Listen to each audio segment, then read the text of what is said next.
अजीज़ माओ और प्यारी बहनों, अस्सलामु अलैकुम वरहमतुल्लाहि वबरकातुहू।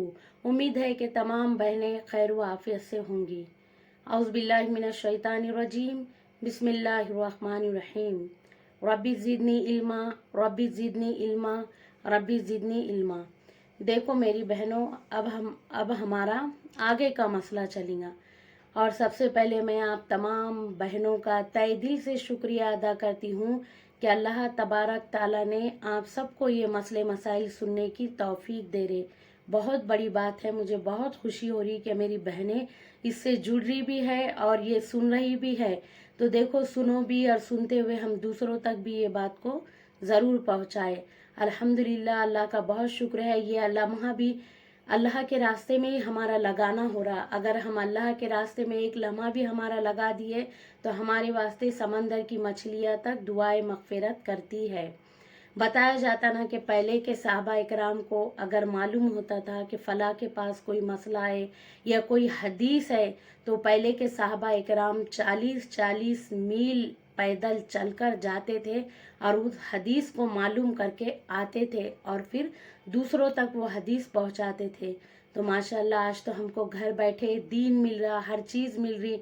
तो हमें शायद जितनी आसानी से दीन मिल रहा, तो उस दीन की हमारे पास कद्र नहीं है। नहीं, हम हमारे दिल में दीन की कद्र पैदा करें। ये एक दीन का ही मसले है। ये हमारे आखिरत के तरफ ही ले जाने वाले मसले हैं। समझो, ये मसलों से अगर हमें लगाव है, जो भी बात बताई जा रही है, तो ये दीनी ही बात है। इससे कई इंसानों की गलत फहमियाँ भी दूर होती और तमाम गलतियाँ भी दुरुस्त हो जाती। अल्हम्दुलिल्लाह अल्हम्दुलिल्लाह, बहुत सी बहनें जुड़ रही है। मुझे तो अल्लाह का भी शुक्र है और आप लोग की भी बहुत मैं शुक्रगुजार हूँ। और अल्लाह तबारक ताला हमें ऐसे ही कहने से और सुनने से ज़्यादा हम सबको अमल करने की तौफीक अता फरमाए।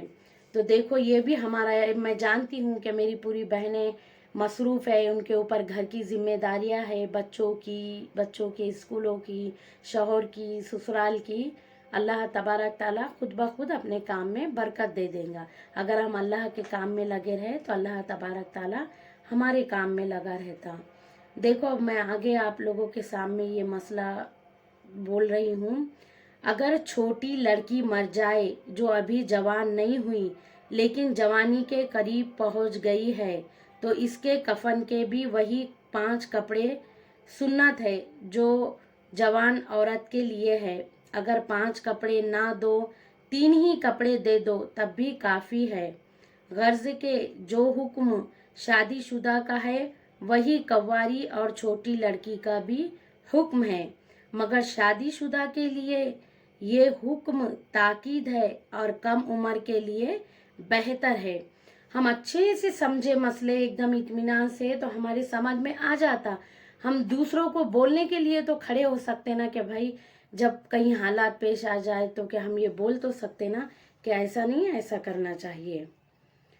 जो लड़की बहुत छोटी हो, जवानी के करीब भी ना हुई हो, इसके लिए बेहतर यही है कि 5 कपड़े दे, और 2 कपड़े देना भी दुरुस्त है, एक इज़ार और एक चादर। अब देखो, हमारे पास आगे मैं ये बात बताना चाह रही हूँ आप लोगों को। हमारे पास मैयतें हो जाती दूर दूर गाँव में शहरों में, तो हम जहाँ के वो रहने वाले हैं वहाँ मैयतों को लेकर आते, तो इसमें मैयत के लिए कितनी तकलीफ़ हो जाती। तो देखो, इसका भी ये मसला है, जिस शहर में कोई मर जाए वहीं इसको दफनाया जाए और कफनाया जाए। दूसरी जगह ले जाना बेहतर नहीं है। अलबत्ता अगर कोई जगह कोस आधा कोस दूर हो तो वहाँ ले जाने में कोई हर्ज भी नहीं है। तो देखो, ये मसले हमें याद रखना। हम कैसा ऐसा ज़रूरी समझते ना कि जहाँ इंतकाल हुआ वहीं पर उसको दफन करना, ये ऐसा कुछ भी नहीं है। हमें मैयत को तकलीफ़ नहीं देने का है। ऐसा जहाँ भी इंतकाल हो जाए वहीं उसको कफना देना भी चाहिए और दफना देना भी चाहिए।